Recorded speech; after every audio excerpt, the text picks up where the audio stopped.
साल था 2008। सब टीवी पर एक ऐसे शो के दरवाजे खुलते हैं जिसने पूरे सब टीवी को बदल कर रख दिया। ये शो देखते ही देखते हर घर में गूंजने लगा। लोगों को शाम होने का इंतजार रहता था। ये शो बच्चों, बड़ों और बूढ़ों को सबको पसंद आता था। मैं सच बताऊं तो मेरा खुद का बचपन इस शो को देखते देखते बड़ा हुआ है। मैं बात कर रहा हूँ तारक मेहता का उल्टा चश्मा के बारे में। देखते ही देखते ये शो सिर्फ एक शो नहीं रह गया, बल्कि लोगों की जिंदगी का एक हिस्सा बन गया था। लेकिन पता नहीं कैसे जिस शो ने 15-20 सालों तक टीवी पर राज किया, वो अब बर्बादी की कगार पर खड़ा है।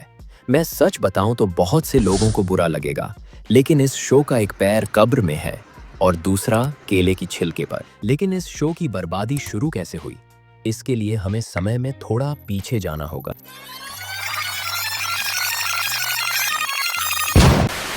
साल था 2017, जब दिशा वकानी, जिन्हें हम दया भाभी के नाम से भी जानते हैं, उन्होंने अपनी पहली प्रेगनेंसी के कारण इस शो से कुछ समय के लिए ब्रेक ले लिया था।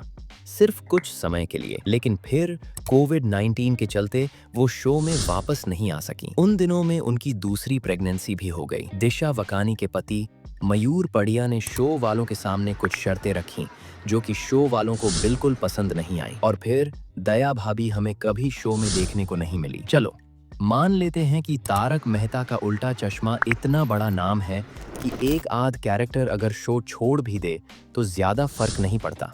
लेकिन फर्क तब पड़ता है जब पूरा शो ही बदल जाए, क्योंकि सिर्फ 5-6 लोगों को छोड़कर पूरा शो ही बदल चुका है। तो मानो या न मानो, ये शो अभी भी इसलिए चल रहा है क्योंकि इसके नाम में तारक मेहता का उल्टा चश्मा जुड़ा हुआ है। इसे एक एग्जाम्पल से समझते हैं। तुमने गदर फिल्म तो देखी होगी, सबने देखी है।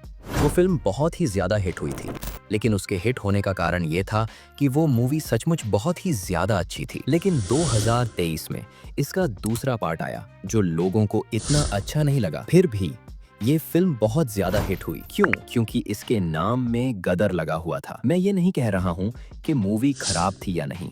मेरा एक दोस्त खुद थिएटर जाकर ये मूवी देखकर आया और उसने कहा, यार वो वाला मजा नहीं आया था जो गदर को देखने में आया था। इसी तरह तारक मेहता का उल्टा चश्मा को भी लोग सिर्फ इसलिए देख रहे हैं क्योंकि इसके नाम में तारक मेहता का उल्टा चश्मा जुड़ा हुआ है। तारक मेहता से याद आया, जब भी कोई टीएमके ओसी शो छोड़ता था तो मुझे हमेशा लगता था कि कोई भी शो छोड़ दे, लेकिन तारक मेहता कभी ये शो नहीं छोड़ेंगे। लेकिन हुआ इसका बिल्कुल उल्टा। 2022 में एक खबर आती है कि तारक मेहता उर्फ शैलेश लोढ़ा ने तारक मेहता का उल्टा चश्मा शो को छोड़ दिया है।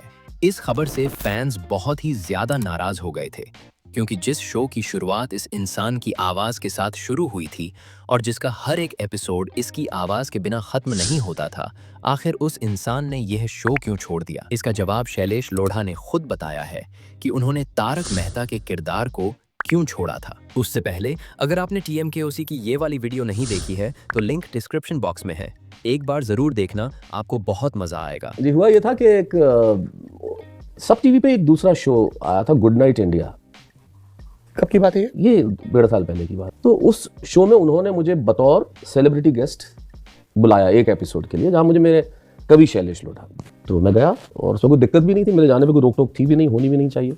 अब उनका फोन आया जिस दिन वो शायद टेलीकास्ट होने वाला होगा उसके एक दिन पहले, और आप कैसे गए वहां पे? उनका मतलब कि प्रोड्यूसर शो। और उन्होंने बड़ी असभ्य भाषा में बात की जो मुझसे बर्दाश्त नहीं हुई। ऐसा पहली बार हुआ जब असित मोदी ने इस तरह की भाषा का एक बार और भिड़ंत हो चुकी थी हमारी सेट पे। तब क्या हुआ था? जब उन्होंने कहा यहाँ सब काम करने वाले मेरे नौकर हैं, इस तरह की एक लैंग्वेज उन्होंने बोली थी। तो मैंने कहा भाई मुझसे मैं ये चीज़ तो बर्दाश्त ही नहीं कर पाऊंगा। 17 फरवरी 2022 की बात है, मैंने मेल कर दिया तो मैं I am not working any more. और जब मैं इस वीडियो की स्क्रिप्ट लिख रहा था तब मुझे खुद बहुत बुरा लगा कि एक इंसान जिसने अपनी जिंदगी के 14 साल एक टीवी शो को दिए और उस शो को इतना आगे लेकर गया, लेकिन शो वालों ने उन्हें क्या दिया? सिर्फ गालियां। और अचानक एक खबर आती है कि तारक मेहता ने इस शो को छोड़ दिया है। ये तो किसी ने भी एक्सपेक्ट नहीं किया था। बात रही दिशा वकानी की, तो शो वालों ने कहा है कि उन्हें 2025 में वापस लेकर आएंगे। मेरे हिसाब से वही एकमात्र इंसान है जो इस शो को बचा सकती है।